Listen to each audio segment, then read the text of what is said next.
Hello friends, good morning. आप सभी का बहुत बहुत स्वागत है आपके अपने चैनल करंट अफेयर्स पर। आज है 24 नवंबर। तो इस वीडियो में हम 24 नवंबर से रिलेटेड सारे इंपॉर्टेंट क्वेश्चन कवर करेंगे। ये क्वेश्चन आपके आने वाले कम्पिटिटिव एग्जाम के लिए बहुत इंपॉर्टेंट होंगे। तो चलिए स्टार्ट करते हैं आज का हमारा वीडियो।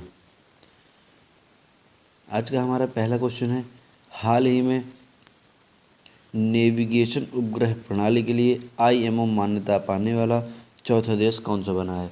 तो अभी हाल ही में अपना देश भारत नेविगेशन उपग्रह प्रणाली के लिए आईएमओ मान्यता पाने वाला चौथा देश बना है। अंतर्राष्ट्रीय समुद्री संगठन द्वारा Indian regional Indian regional navigation satellite system को हिंद महासागर क्षेत्र में संचालन के लिए world wide radio navigation system के एक भाग के रूप में मान्यता दी गई है। 3 देश जिनके पास पहले से आईएमओ द्वारा मान्यता प्राप्त नेविगेशन सिस्टम है वो है पहला अमेरिका, चीन और रूस। इन 3 के पास पहले से आईएमओ मान्यता प्राप्त नेविगेशन सिस्टम था। इसके बाद अपना देश चौथा इसका आईएमओ मान्यता प्राप्त करने वाला चौथा देश बना है। IRNSS इसे बोलते हैं हम लोग Indian regional navigation satellite system को हिंद महासागर के जल में जहाज़ों के नेविगेशन में सहायता के लिए सटीक स्थिति सूचना प्रदान करने के लिए यह डिज़ाइन किया गया था। अगले क्वेश्चन की ओर चलते हैं। अगर आप लोगों को वीडियो पसंद आए तो वीडियो को लाइक करिए, शेयर करिए, कमेंट करिए। यदि आप चैनल पर नए हैं तो चैनल को सब्सक्राइब करके बेल आइकन प्रेस करिए, जिससे मेरे द्वारा अपलोड किए गए सारे वीडियो के नोटिफिकेशन आपको सबसे पहले मिलते रहें। और इस वीडियो के पीडीएफ के लिए आप लोग डिस्क्रिप्शन बॉक्स में दिए गए लिंक से टेलीग्राम ग्रुप के चैनल को ज्वाइन कर सकते हैं। वहाँ पर आपको सभी वीडियो को पीडीएफ मिल जाएगा।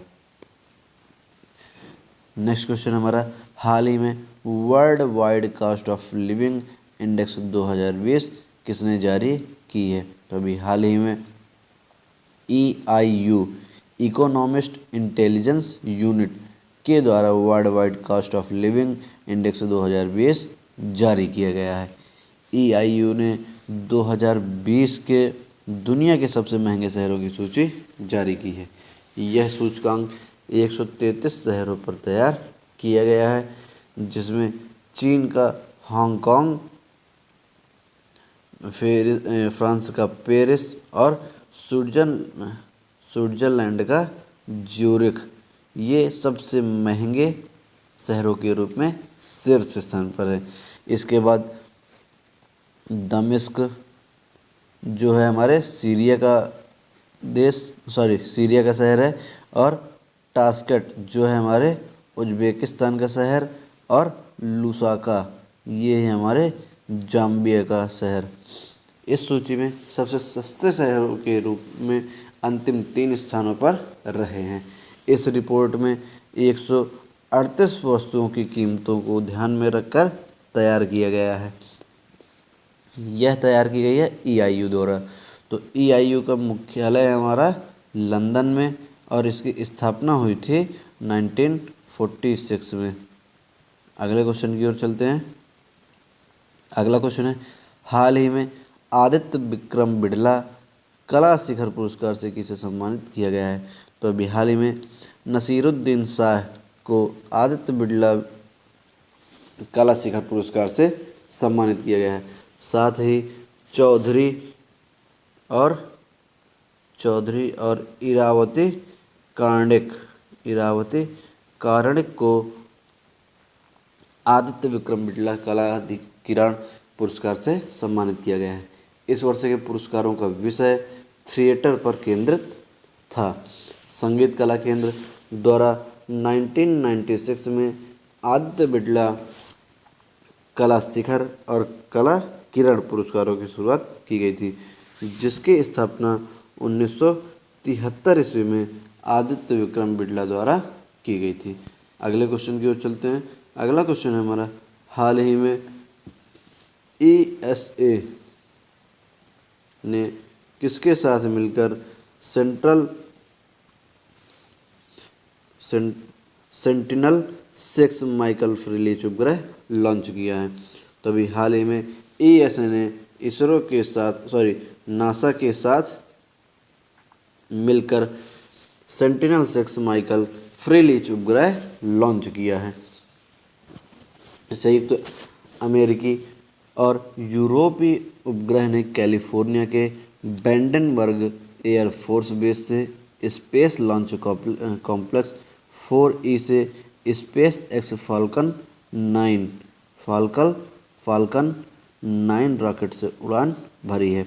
सेंटिनल 6 माइकल फ्रीलीच उपग्रह मौसम के पूर्वानुमान का सटीक पता करण और समुद्र तट पर जहाज नेविगेशन का समर्थन के लिए बड़े पैमाने पर समुद्र की धाराओं पर विस्तृत जानकारी प्रदान करेगा।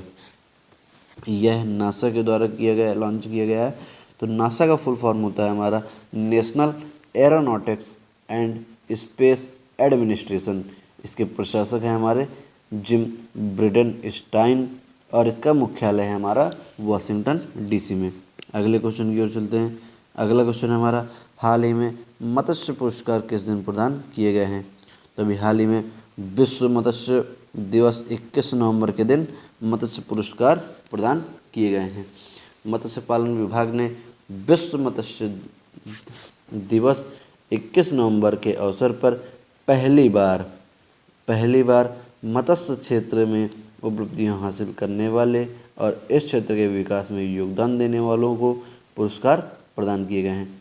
मत्स्य पालन विभाग ने 2019-20 में सर्वश्रेष्ठ प्रदर्शन करने वाले राज्यों, संगठनों और जिलों को सम्मानित किया गया है, जिसमें से शीर्ष राज्य हैं हमारे उड़ीसा जो है समुद्री राज्य, और अंतर्देशीय राज्य के रूप में उत्तर प्रदेश, पहाड़ी और पूर्वोत्तर राज्य के रूप में असम। इन राज्यों को शीर्ष स्थान दिया गया है, जबकि शीर्ष संगठन के रूप में तमिलनाडु मत्स्य विकास लिमिटेड को समुद्री के रूप में और अंतर्देशीय संगठन के रूप में तेलंगाना राज्य मछुआरा सहकारी समिति फेडरेशन लिमिटेड को और पहाड़ी क्षेत्र के लिए Assam apex co operative fish marketing and processing federation limited को इसका पुरस्कार दिया गया है। जबकि शीर्ष जिले के रूप में कौन कौन सम्मानित किए गए हैं? समुद्री जिले के रूप में कृष्णा जिला जो आंध्र प्रदेश का है, इसके बाद सर्वश्रेष्ठ अंतर्देशीय जिला कालाहांडी जो उड़ीसा का राज्य है, और पहाड़ी और पूर्वोत्तर राज्य नागांव जो असम का शहर है। मत्स्य और पशुपालन डेयरी मंत्री हैं इस समय हमारे गिरिराज सिंह। अगले क्वेश्चन की ओर चलते हैं। अगला क्वेश्चन है हमारा, हाल ही में दूसरा त्रिपक्षीय समुद्री अभ्यास SITMAX 2020 कहाँ आयोजित किया गया है? तो अभी हाल ही में दूसरा द्विपक्षीय समुद्री अभ्यास SITMAX 2020 अंडमान सागर पर आयोजित किया गया है। अभ्यास के 2020 संस्करण की मेजबानी रिपब्लिक ऑफ सिंगापुर नेवी द्वारा की गई है। भारतीय नौसेना जहाज़ों सहित स्वदेश निर्मित ASW कॉर्वेट कमेटी और मिसाइल कॉर्वेट क्रमों ने अभ्यास में भाग लिया है। यह त्रिपक्षीय समुद्री अभ्यास भारत, सिंगापुर और थाईलैंड के बीच अंडमान सागर में आयोजित किया जा रहा है। इस पे यह हमारा थाईलैंड और सिंगापुर से रिलेटेड है, तो हम लोग थाईलैंड के बारे में देख लेते हैं। थाईलैंड के हमारे प्रधानमंत्री हैं प्रयात चान ओ चा। मैं एक बार नोट किए दे रहा हूँ, आप लोग नोट कर लीजिए।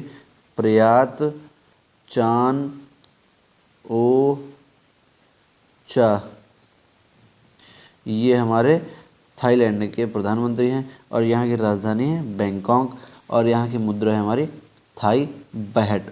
इसके बाद हम लोग सिंगापुर के बारे में देख लेते हैं। सिंगापुर के हमारे प्रधानमंत्री हैं ली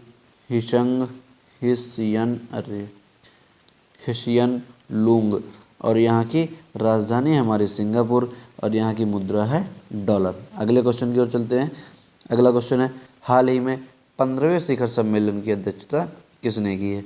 तो अभी हाल ही में सऊदी अरब ने 15वें शिखर सम्मेलन की अध्यक्षता की है। सऊदी अरब के सुल्तान सलमान बिन अब्दुल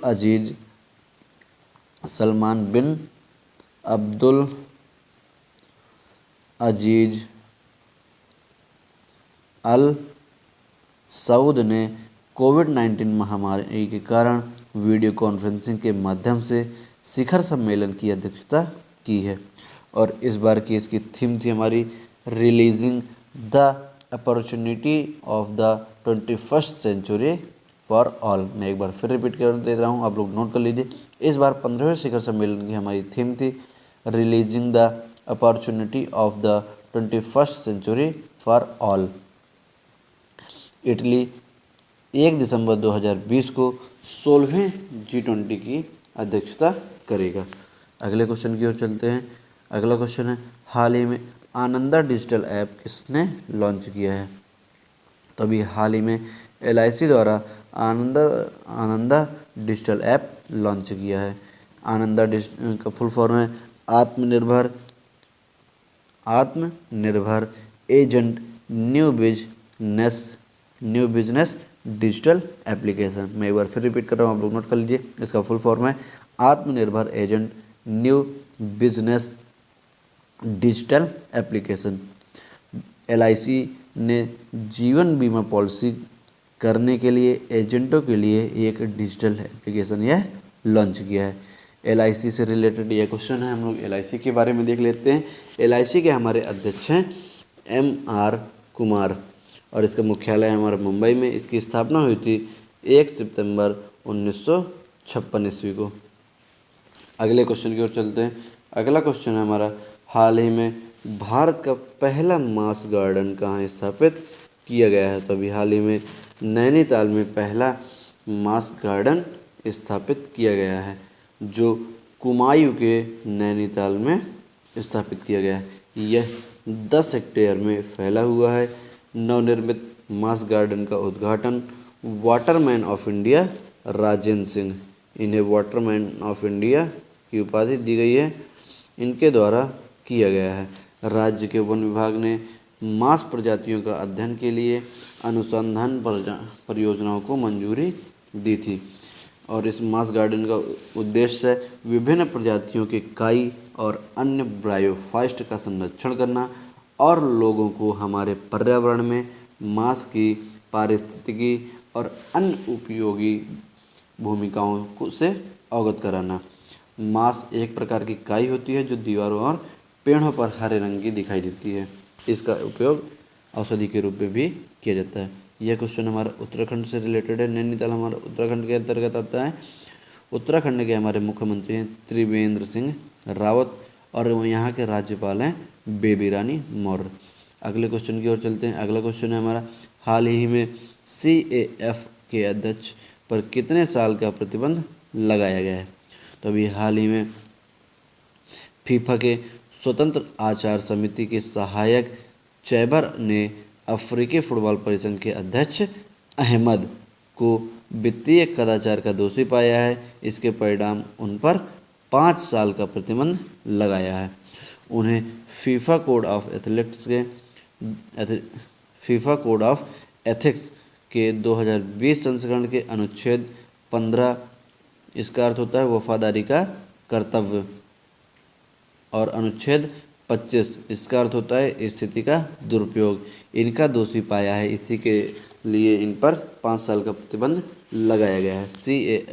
CAF को हमारा फुल फॉर्म होता है कॉन्फेडरेशन ऑफ अफ्रीकन फुटबॉल। इसको वीडियो पे इतना ही। अगर वीडियो पसंद आया तो लाइक करिए, शेयर करिए, कमेंट करिए। यदि आप चैनल पर नए हैं तो चैनल को सब्सक्राइब करके बेल आइकॉन प्रेस करिए, जिससे मेरे द्वारा अपलोड किए गए सारे वीडियो की नोटिफिकेशन आपको सबसे पहले मिलते रहें। और इस वीडियो की PDF के लिए आप लोग डिस्क्रिप्शन बॉक्स में दिए गए लिंक से टेलीग्राम ग्रुप के चैनल को ज्वाइन कर सकते हैं, जहां आपको सारे वीडियो का PDF मिल जाएगा। Thank you.